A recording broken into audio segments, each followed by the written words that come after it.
Nihaw, inihaw. Kumain nga pala kami sa isang unlimited na barbecuehan na makikita sa isang mall dito sa Tainan, Taiwan. At ang dami talagang pagkain na pwede mong mapilian dito. Sigurado talagang mabubusog ka dito. Bukod sa unli na, masasarap pa ang mga pagkain nila dito. Sobrang sarap nga ay naparami ang kain ko dito. Pagkatapos nga pala namin kumain ay namasyal muna kami dito sa isang kilalang museum na makikita dito sa Tainan, Taiwan. Sa paligid pala ng museum ay mamamangha ka na kaagad sa ganda at lawak ng lugar nila dito. Kaya kung maghilig ka mag-selfie or mahilig kang magpa-picture, pwede ka talaga dito. At sigurado ako sa ganda ng lugar nila dito ay marami ka talagang makukuhang magagandang litrato dito. Kaya nung pumunta kami dito, sandamakmak talaga na picture-picture ang ginawa namin dito.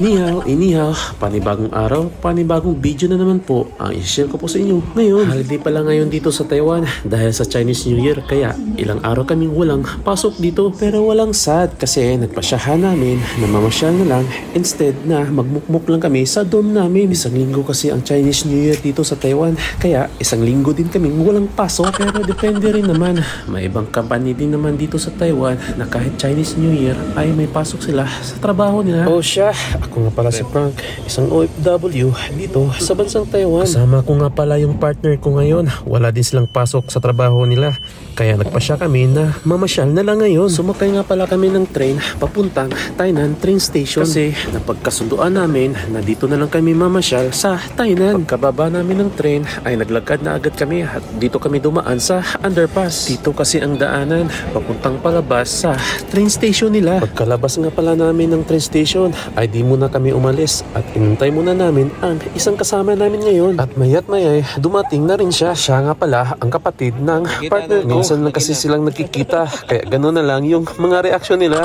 Siya pala ang kasama namin ngayon sa pamamasyal dito sa Tainan. Galing pa pala siya ng Zhongli kaya medyo mahaba talaga ang binyahe niya papunta dito. Since inabutan na kami ng tanghali, napasyahan namin na kumain na lang muna. Kaya naglakad na agad kami at pumasok sa isang mall dito sa Tainan. Meron kasi ako nakitang kainan dito na gusto kong masubukan. O siya, pagkapasok pala namin ng mall ay dumiretso na kami sa isang restaurant na gusto naming masubukan. Medyo nagugutom na kasi kami. Bago nga pala kami pumasok ay tiningnan muna namin yung presyo. 399 lang, tapos unlimited na lahat ng pagkain. Naku, mukhang mapapalaban talaga kami dito ha. Pagkapasok nga pala namin ay umorder na agad kami at binigyan agad kami ng good for 3 na lamesa. Pagkaupo nga pala namin, nakita ko wala pang masyado kumakain sa restaurant nila dito. Kaya kami, habang wala pang masyadong tao, ay kumuha na agad kami ng mga pagkain na pwede naming lutuin. Unlimited pala lahat ng mga pagkain na ino-offer nila dito. Kaya kung kaya mong ubusin ang lahat ng mga pagkain dito, ay pwedeng-pwede talaga. Basta huwag ka lang mag-iwan ng madaming leftover. Kasi pag nakita ka nila na madami kang naiwang leftover, ay may additional kang babayaran. Kaya saktuhan lang talaga ang pagkuha ng pagkain. Yung kayang-kaya mo lang ubusin. O siya, pagkatapos nga pala namin kumuha ng mga pagkain na lulutuin namin, ay pumunta na agad kami sa table namin para maluto na agad namin.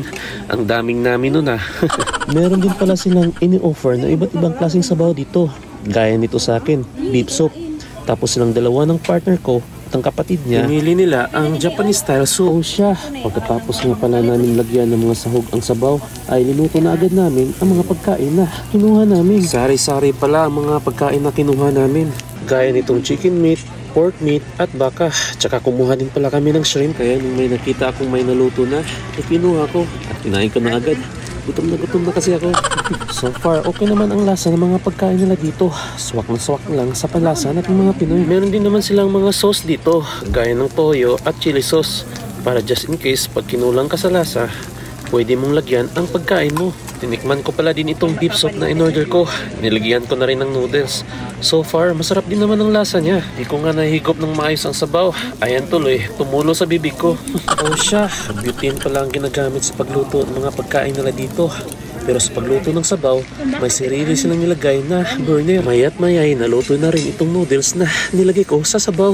At agad ko na rin itong tinikman. Sa totoo lang, nahirapan talagang kumain itong noodles na niluto ko. Stainless kasi ang gamit na chopstick nila dito.